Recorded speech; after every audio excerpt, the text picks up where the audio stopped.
Cricket remembers the flamboyant six-hitters, the bold captains, the loud showmen. But sometimes, the truest greatness lies in silence. Rahul Dravid, the man they called the Wall. He wasn't just blocking balls, he was carrying a billion hopes, one ball at a time. Indore, 1973. A quiet boy, born into a middle-class family. No fancy academies, no glamorous lifestyle, just pure hunger, pure discipline. Rahul Dravid would spend hours at the nets, refining every stroke, not for applause, but for perfection. When he first entered the Indian team in 1996, the world noticed Tendulkar. The world celebrated Ganguly. But somewhere in the shadows, Dravid was preparing to build a fortress of his own. Lords, 1996. On debut, Ganguly struck a dazzling century. The headlines screamed his name. Dravid, he scored 95. Quiet, calm, overshadowed. But those who watched closely saw something more. They saw a batsman who would never give his wicket away cheaply. They saw the Wall.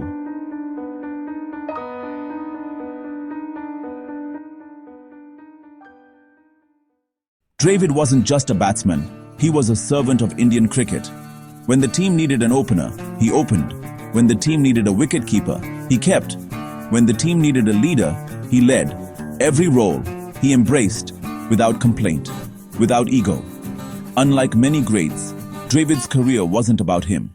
It was about India. Kolkata, 2001, Eden Gardens.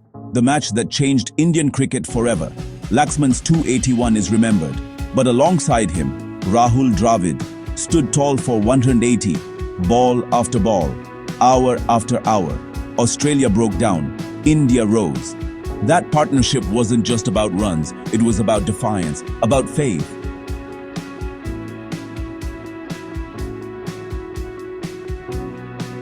Adelaide, 2003, India versus Australia.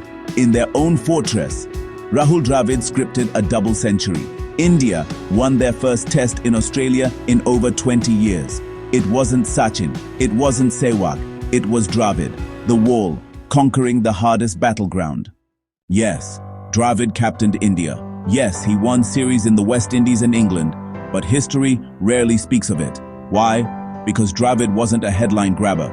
He wasn't loud, he wasn't flashy, but his leadership laid the foundation for a golden generation. Even when he resigned, he did it quietly, not out of weakness, but out of grace. 13,288 test runs, 10,889 ODI runs. But numbers don't define Rahul Dravid. What defines him is grit, patience, resilience, the willingness to take blows on the body so the team could survive, the courage to bat when no one else could, the humility to never put himself above the game. Even after retirement, Dravid chose not to chase fame. He built India's future instead. At the under-19 level, at the NCA, and now, as head coach, the same patience, the same discipline, the same humility continues. Today's stars, Gill, Shaw, Iyer, all carry Dravid's imprint. The Wall never fell. It simply became India's foundation. Some heroes roar, some shine in lights, but some just stand tall, quietly, unbreakable. Rahul Dravid was never just a cricketer. He was a shield, a servant, a legend. The man who taught us that greatness doesn't need noise.